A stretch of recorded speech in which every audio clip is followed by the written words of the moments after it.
ببخشید حساب سین فیضلی حسن کیست؟ فیضلی حسن در همین شب و روز و همین لحظه و همین ساعت بزرگترین فیضخورس، آهنگبند، بزرگترین نوازنده، بزرگترین سراینده و بزرگترین معنی سرای صنعت امروزه موسیقی کلاسیکی تاجیک است. کیست؟ فیضلی حسن هنرمند نوتکرار بی‌نظیر و فرهیخته ملت تاجیک است که در خطار جلالبگ مراد و دیناوشین ظفر نظیم شمرده می شود. سلامت باشید. فیضلی حسن کیست؟ فیضلی حسن آدم خوب است، هنرمند ممتاز است، بسیار آهنگاش نو است، بوی نوی دارد و در انتخاب متن بهترین هنرمند. سلامت انسان خوب است، ایجادکار است. سلامت باشید. ببخشید فیضلی حسن کیست؟ هنرمند مردمی تاجیکستان. سراینده سرودهای عشق و زندگی و خیرد و خیرتمندی. فیضلی حسن کیست؟ فیضلی حسن یکی از چهره‌های درخشان‌ترین شرق است. در صوت و ساز تازه، با صوت و ساز تازه، با بهترین ترانه‌هایی که انتخاب میکند. فیضلی حسنی است که من با چشم خودم در سفر ایران دیدم که در رادیوی همون اتوبوسی که ما میشتیم ترانه های فیضلی حسن صدا میداد. انامی فیضلی حسن صدا. استاد فیضلی حسن یکی از شاهستان‌های صنعت تاجیکی هم خطا نمی‌کنه. یک هنرمند است که نوتکرار. برای چی گویم؟ هنرمندا خیلی زیاد هستند. تعداد هنرمند در تاجیکستان خیلی زیاد هستند. ولی نه هنرمند غزل سرای است. من فکر میکنم که مردم از انتخاب استاد فیضلی حسن مردم لذت میبرند. مردم در جستجوی است که از کجا میکوبند همین میوبند همین غزل‌ها را. فیضلی حسن یک شخصیت بسیار نوتکرار و نابغه صنعتی هم کسبی و هم خلقی. فیضلی حسن یکی از نابغه‌های بهترین صنعت جمهوری تاجیکستان است که من طول 55 سال در صنعت تاجیک خدمت کرده و تمام اشعار استاد فیضلی حسن از تربیت، اخلاق، معنویات، از احترام، از وطن، از مادر ارج گذاشتن به همین خاک ها دیار است. بهترین شخصیت دیار است و از همه مهمش که انسان خاکسار است. اکای فیضلی هنرمند دوست داشته ترین مردمی و فکر میکنم که بهتر غزل سرایی را فقط اکای فیضلی برای جوانو آموخت. جوانو از پس اکای فیضلی رفتن. زنده باشن. فیضلی حسن همچون سراینده خوش صدا، خوش آواز، سراینده شایسته جمهوری تاجیکستان همچون سراینده میشناسیم فیضلی حسن هنرپیشه شایسته جمهوری است. ما دوستیگاه استاد میشناسیم، خوب میشناسیم، از ایجادیاتش با خبر هستیم و امروز که این چورابینی را برگزار کرده است بخشیده به 55مین سالگرد فعالیتشون صمیمانه تبریک میکنیم و طلعه‌های نو را با روی او آرزو میکنیم. یک حافظ ممتاز، حافظ زبردست، حافظ زبردست و در دل‌های مردم جا گرفتن. باز استاد مدرو یک سلام علیکم. ویلو کامرا تا بکش. فیضلی حسن یکی از سراینده‌های بهترین جمهوری تاجیکی در ساحه فلک سرایی است. هدایت برای هر یک فردی فرهنگ‌دوست برای هر یک فردی که از تاریخ این ملت، از تمدن آفرین و از тоҷик будан ифтихор мекунад. гумон мекунам исми Файзали Ҳасан, корномаи Файзали Ҳасан барои миллати тоҷик, барои осмони фарҳанги ҳамин миллат яке аз устураҳое ҳастанд ки дар осмони фарҳанг мисли як ситорагони тобнок медурахшанд ва зиндагиву рӯзгори моро бо ҳикматҳо, бо суруд, бо тарона, бо суханҳои ширин, бо латифаҳои намакин, яъне зиндагии моро, рӯзгори моро зиннат медиҳад. устод Файзалӣ беназир аст. Файзали Ҳасан устоди бузурги санъати миллати тоҷик аст. муаррихгари фарҳанги мусиқии суннатии миллати тоҷик ҳастанд ки бо сурудҳои эшон наслҳо ба воя расидаастанд ва тарбия ёфтаастанд.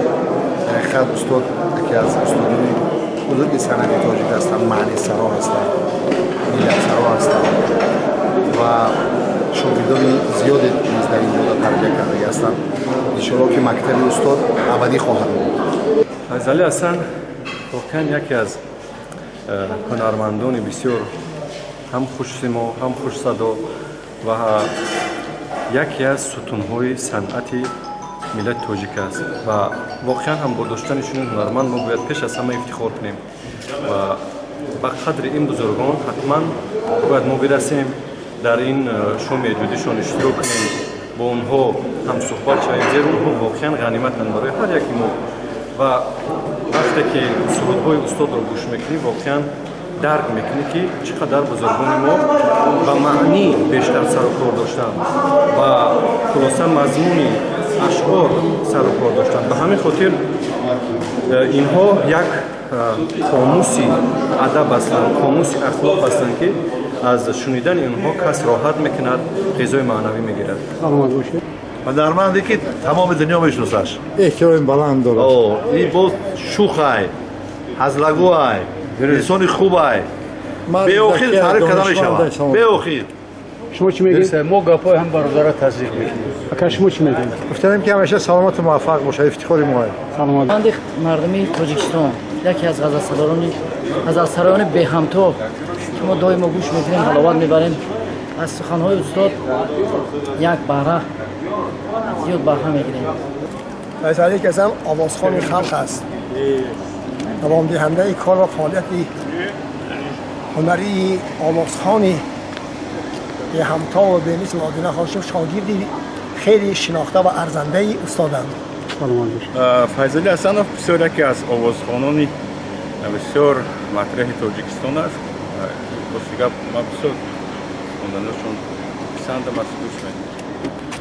فیضلی حسن بزرگترین یکی از صنعتکارای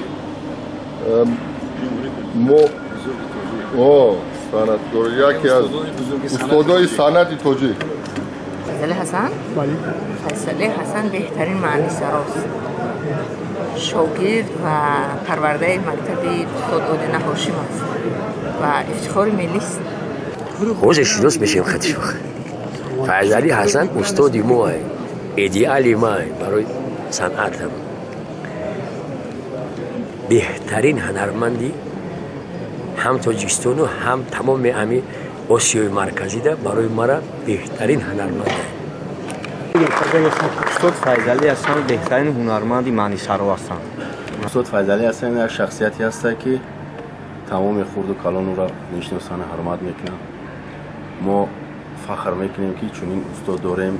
ما هم دست پروردان مکتب فیضلی حسن هستیم، چون که در سالهای مکتب موسیقی خواندن و در ناحیه مدنی استاد ما را به حد راهنمایی زیاد کرده. فیضلی حسن کیست؟ و علیکم السلام. بله. فیضلی حسن کیست؟ فیضلی حسن حافظ شرقی تاجیکستان که نام حافظای نامداری تاجیکستان. مرحمت کنید.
وطن داریم، فخر از کشور خود میکنیم، افتخار از دولت و از رهبر خود میکنیم، تاج ناموسی وطن را بر سر خود میکنیم، قله‌اش را تخت و سنگش منبر خود میکنیم. ما وطن داریم، فخر از کشور خود میکنیم. مهمانان عالی قدر، کمال احترام معاون وزیر فرهنگ جمهوری تاجیکستان، شاعر شناخته استاد دولت سفر روی صحنه می آیند تا از حضور جوار ارجمندشان بهره ببریم. از لطف بیانشان خواهش میکنم. قبل از آن که با دستگل روحی استاد فیضعلی حسن بالیده گردد و طبعش کشاده گردد، مبارک باشد. و این باستان راغون قسم دوم که نخست شماره نخستینش با استاد فیضعلی تقدیم می شود. این تشبس هایی که جناب عالی در این سمت بخصوص بلند برداشتن سطح فرهنگی مردم اقدام گذاشتن، با فرهنگیان با هنرمندان باید همیشه دستگیر باشیم و در یک صحنه ای که معرفگری فرهنگی ملت است و جلو آوردن تاریخ تمدن باید گرفت داریم و ما چهره پرزیای ملت داریم، بر گوش جهان صدای ملت داریم. در راه مراد پیشوایی نکردیم تا پرچم پیشوای ملت داریم. آقای فیضعلی اگر وقت نگیرم یک شریکی 15 سال پیش نوشته بودم، من بخونم در باز نیست، امیدوارم که دلگیر نمیشه. قلعه آواز، در کوله آواز تو آوازه کشال است، آوازه آواز تو همبال شمال است. گویند هنر چیست، هنرمند چیستان است، آوازه آواز تو پاسخ به سوال است. آواز تو گردیده بدخشان هنرمند، بنهفته در آن لعل درخشان هنرمند. پرتابترین تند شماره این تنی تو، گویند هنر باشد اگر جان هنرمند. در قلعه آواز تو گنج که نهان است، این گنج هنر بر همه کس راحت جان است. این قلعه آواز که شد لانه بلبل، دالان همین قلعه برای دیگران است. مبارک باشد و شما تبریک بالیده برای مخلصان شما تقدیم های صمیمی.